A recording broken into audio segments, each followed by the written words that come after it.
Alright, what's up ladies and gentlemen, it's Super here and welcome back to another Mortal Kombat 1 video. Today, we're actually going to be covering some talking points from Ed Boon himself, the co-creator of Mortal Kombat.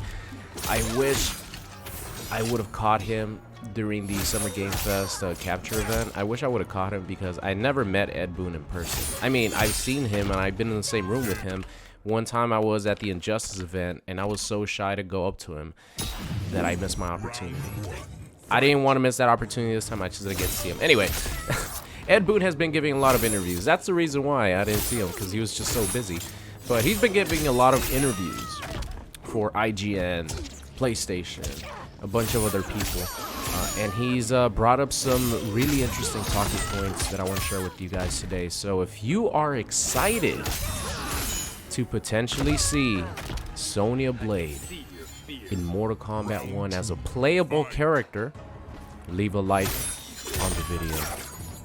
I would really appreciate that, because that's going to be the first topic we're going to talk about today. There's been in pretty much every interview where Ed Boon is talking about how cameos came to be. I'm not going to play any clips or anything like that, so I'll leave some of the interviews linked in the description if you guys want to see the whole interviews.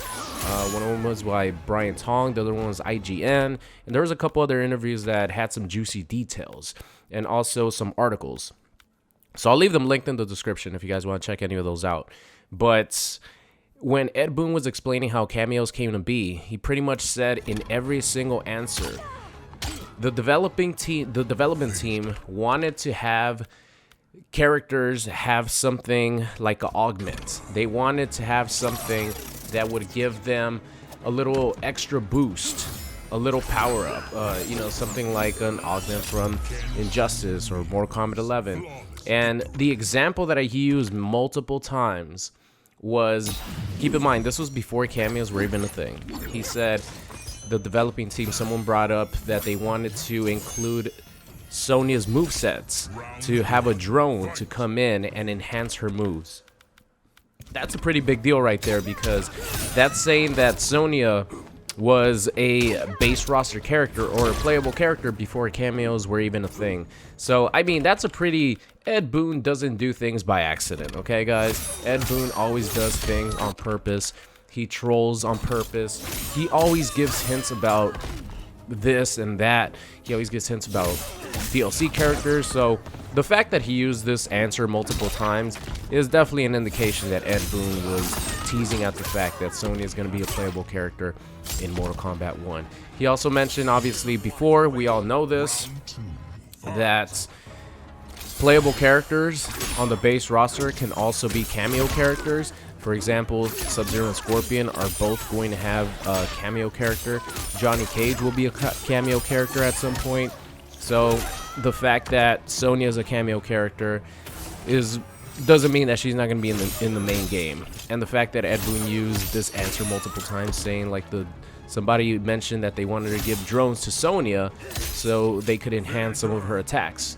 And then he brought up the fact that they couldn't give drones to like Liu Kang or Kung Lao, and he wanted the game to have augments that benefit every character, not just one. So that's where the cameo idea kind of came into play. But the fact that he used Sonya as an example, like, someone suggested that they wanted to give Sonya drones so they could enhance her attack, and this was before cameos were even a thing. So Sonya is definitely going to be a playable character in MK1. I guarantee it. So Lord Boon, thank you for giving us that hint right there. Next up here, we're going to be talking about the Krypt. So the Krypt has always been popular going back to, when was it? Was it Deception? The first time that they introduced the Krypt? I'm not really sure if it was Deception. Was it Deadly Alliance? I don't really remember which one it was. I think it might have been Deadly Alliance. But the Krypt was introduced a long time ago for a way for you to earn currency via the game, matches, via conquest mode. You gain this currency and then you go spend it in the Krypt to unlock artwork, unlock character costumes, fatalities, etc. That's always been the unlock system for Mortal Kombat games going back for a long time, and they're actually getting rid of the Krypt in Mortal Kombat 1. But don't worry, they're actually replacing the Krypt with another way that you could unlock things in the game, like skins, concept art, fatalities, music, etc. So the Krypt is not returning in MK1. Honestly, the Krypt was one of the best features in MK11 and in MKX. Some of the jump scares were awesome. Going into Devorah's Hive in MK11 was really creepy because you had the spiders crawling around. I hate spiders. I'm not an arachnophobic, but I hate spiders so much. And that was one of my favorite things about MK11. The Krypt was just... It felt like a mini conquest because it was so interactive, and I had a lot of fun exploring the Krypt when the game first came out. So I'm a little disappointed that it's not returning, but the fact that they're replacing it with something else gives me hope that this something else is going to be something interesting. So I'm looking forward to that. No Krypt in MK1 though. Next up here, this was really interesting, all right? This was one of the most interesting things in the entire discussion or interviews that I listened from Ed Boon. He's talking about the fact that initially after MK11, they were going to make an Injustice game. It was actually going to be an Injustice 3 before there was a decision to upgrade their engine from a modified Unreal 3 engine. I had mentioned Unreal 4, but no, it's actually what they used for MK11, MKX was like their own modified version of Unreal 3. And then when they decided to make the switch, because they knew that, he mentioned that they knew that it was going to be an extra long process if they made the switch from Unreal, their custom Unreal 3 or modified Unreal 3 to an Unreal 5 engine. So the fact that it was going to take extra time to implement that into their core system and then create the game, there was going to be no Mortal Kombat until about 2025. Something like that, he said. There was going to be like a 7-year gap between Mortal Kombat games. What is that, 2027? Or 2000... Wait. 2000... When the hell did Mortal Kombat 11 come out? 19?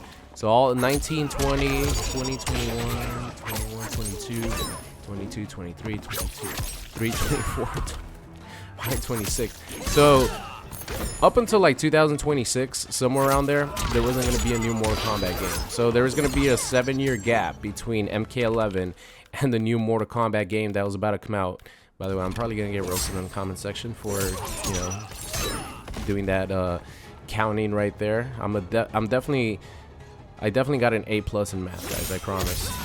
But because there was going to be such a gap between Mortal Kombat games, they decided to put aside Injustice and bring in Mortal Kombat, because he said if they were going to make the switch from their Unreal 3 to Unreal 5, he wanted to highlight it as much as possible, and what better way to do that than to highlight it with their baby, a Mortal Kombat game. And then somebody asked him if Injustice 2 was off the table, and then he said of course not. No, it's not going to be off the table, because he had mentioned that after MK11, then they could focus on Injustice, or they could bring Injustice back. So I'm pretty confident that the next game after MK11 is going to be Injustice 3. I mean, the Injustice franchise sells pretty much just as well as Mortal Kombat. I don't think it sells as well as Mortal Kombat, but it's very close. It's still going to be one of the highest selling games just in general. Not a fighting game, just games in general that year. Injustice is very popular. So I think the next game after MK1 is going to be Injustice, but I wouldn't hold my breath on having an Injustice anytime soon. I'm pretty sure that they're going to support MK1 for a really long time.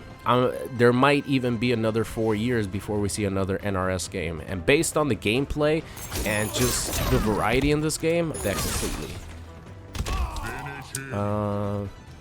So Ed Boon was talking about cameo characters.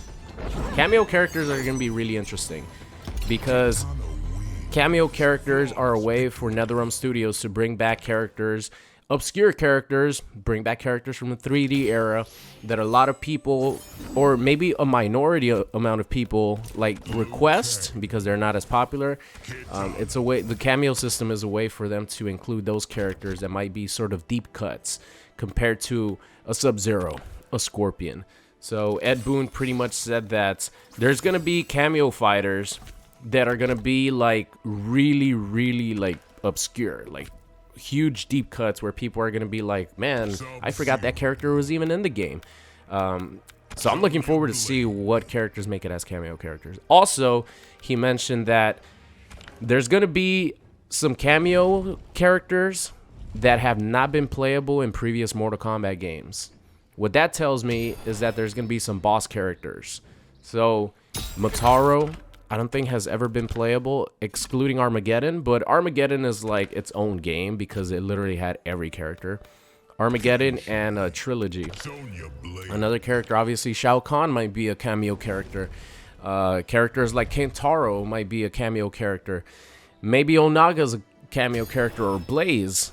So, there's definitely going to be really cool variety in cameo characters. I can't wait. I can't wait to see what characters are going to be cameo. Because cameo characters are so focused, like it's such a big focus, it's pretty much like having the character as a playable character. I know it's not like that, and trust me, if my favorite character, if Ermac is a cameo character, if Aaron Black is a cameo character, I'm gonna be pissed off because I'd rather have him be a playable character. But honestly, I'd rather have my favorite characters as cameos than not have them in the game at all.